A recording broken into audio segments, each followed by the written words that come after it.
Right then, people, we're back inside the building. Welcome back to Trickstar Radio. This is Breakfast with COVID. We have got man like Dukey in the building with us. How are you doing, sir? Good morning, good morning.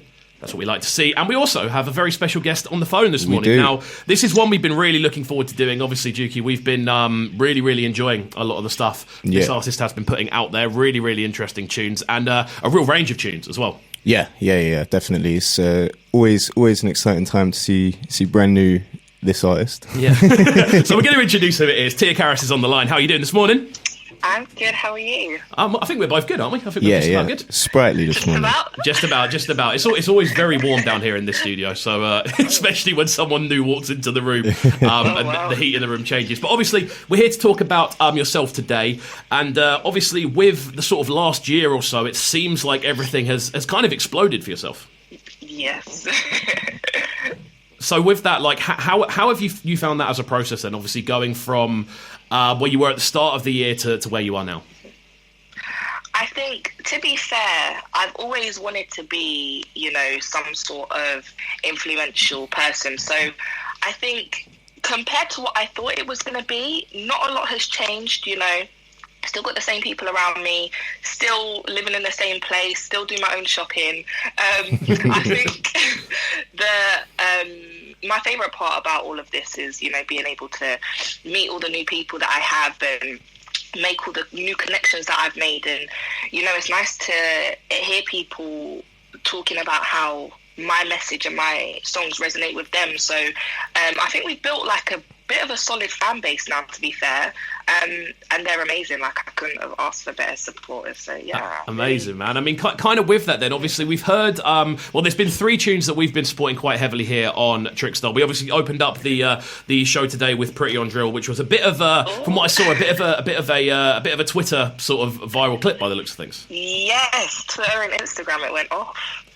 Why do you think that was? I think that's just the UK sound right now. I think drill is weighing heavy on the scene right now, so I feel like I'll always be in my own lane, but to give them a taste of what they're already listening to, I think they just love that. Definitely, and I think obviously the original was kind of like a freestyle video, which we did see drop, and then obviously you've gone in and re-recorded it. Was there anything like specifically different you wanted to do about the recording rather than the sort of freestyle clip? Like, what changed in that process? Nothing at all. We just extended it, I think. I loved it so much. There was nothing that I wanted to change. Maybe my delivery a little bit, because, we're making it into an actual piece of work now rather than just a freestyle. But apart from that, we've just literally extended it. Okay, cool. I mean, obviously, Dukey in the building. We've had intro on playlist for I think 2 weeks now. Obviously, we've been running it on a regular basis. What was the thing that struck you most about the tune, Dukey? Probably the variation from what we've heard. I think it's always good to see artists, especially newer artists to our ears, explore something new and just go in different directions. Definitely. It was one of those. It felt like a seminal moment, because it was like Tia announcing herself. Obviously, there's so many people that I would have already heard, but for those that hadn't, it's a good introduction as well. Definitely, and I think Tia, pardon the pun. Definitely cool intro. Do you think with that, obviously, this track intro, which is now obviously getting insane support across so many different radio stations, and we're hearing it literally kind of everywhere. Did you expect this kind of level of reaction to it?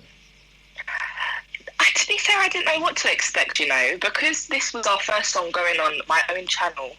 I wasn't too hopeful, but I don't think I expected it to do 60, 70k in a week. I mean, that's crazy on your own channel. So I'm very happy with what it's done and who it's reached. Definitely, man. And I mean, obviously within the tune, there's quite a big message within the tune, I think is the best way to put it. And it's obviously you kind of being very open about yourself. Like, is this the first time you've really been kind of this open on a tune? On an official tune, yeah. When it comes to, social media and stuff, obviously the intro just started off as a freestyle. So I essentially actually came out in 2016. But obviously now we've made it into a track that people are really starting to take notice and try to understand what I'm really talking about. So it's only now that people are realising. Okay, cool. So Kind of obviously with that, then I'm assuming there's been so many waves with this tune. We've obviously seen the massive sort of One Extra support. We've seen all the kind of other stations floating around that getting involved as well. On a similar sort of question to what we've already asked, did you expect this much support from the kind of top end of the industry? I think, given that it's such a controversial song, I am surprised at, you know, who's actually taking it in and taking it on board, and the fact that we're getting playlisted everywhere, like, it's crazy. So it's nice to see that people are open to, you know, supporting that kind of message. So, yeah. Definitely, man, definitely. I mean, Dukey, did you have anything to kind of jump on with that? Yeah, I just wanted to ask, what was the moment where you felt like it was all coming together in this bigger picture aspect? Would you say it was with a song like this where you're garnering this much support, or was there a moment before where you were like, right, I might actually be onto something here? In terms of this song, or just the recent approach in general, just how you've exploded more or less. Yeah, so I think the track I'd done before, All Me, with the girls, was like the set in stone. You know, that started to gain a lot of recognition, and people started messaging me a lot about that. Recently after All Me, we started filming the video for Intro, and just seeing the visuals, the setup, before I'd even got into hair and makeup, it was like, okay, this is going to be a movie. Like, people are really going to...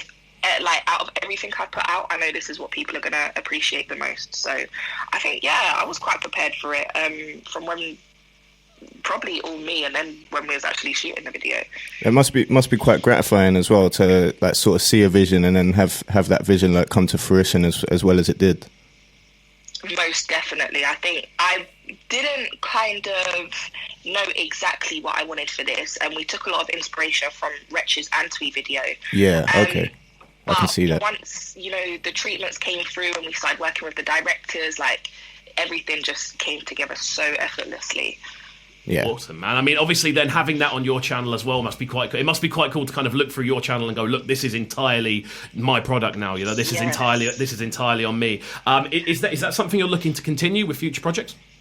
Yeah, most definitely. I feel like we put our tunes on, you know, like a GRM Daily and like a Link Up TV for that initial, you know, start up, just reaching out to people. But now that we've got, you know, our steady supporters, it's like, okay, let's now try and build my own foundation, you know. So definitely, I think there's still certain songs that do belong and would do better on, you know, another YouTube channel, but I feel like for the more meaningful songs, and for the most part, I think, yeah, we're going to continue building on my own. Build the core, yeah. I think that's important. Definitely, man. I think it's quite a clever thing to be able to move between the two channels. What you'll find a lot of the time is there are some artists that are entirely based on their own channel, so everything you'll see is literally theirs and it's theirs alone, and it almost kind of, to an extent, can kind of not damage, but it can kind of limit a lot of that sort of external support. But then you'll find people who rely entirely on the sort of bigger sort of premiere platforms, and I think finding that balance is definitely quite important. So kind of with that, then obviously I'm assuming you're working on a few other bits behind the scenes as well. Like how often, just on an overall question, would you say you are working now on new music? You know, that can actually vary. I'm not about to be told, okay, you need to write something by this day and you need to have this by this date, because I will not get anything done. Can't force it. I will write when I want to write. So when I feel inspired, I'll just write something. So it varies, to be fair. Has your inspiration or motivation dipped at all during like these harder times, like lockdown and stuff, or did you find you were still doing your thing? I feel like it's up and down, because I really enjoy my own company, and I love writing by myself. So in terms of that, it hasn't hindered it at all. I think in terms of inspiration, where, you know, we're not able to get out as much, and, you know, I love exploring new places. Yeah, and drawing from experiences. Exactly. Mm-hmm. Yeah. So yeah, I think in terms of inspiration, it's kind of hindered it a little bit, but we'll get there. Exactly, yeah. Definitely, man. I think it's an interesting one because obviously we've kind of discovered your sound during the lockdown period. Like you're one of the artists that we've kind of seen grow specifically during that period. So to hear obviously about how the kind of inspiration's going up and down is definitely quite interesting to take in. What we're going to do, we're going to jump into intro. It's a weird one to say, but we're going to get into this one now. It's just gone 20 to 10 here. We are live on Trickstar Radio. Duke Sky's in the building, and we are on the phone with the wonderful Tia Carys this morning. Don't go anywhere, people. It is Breakfast with Coke.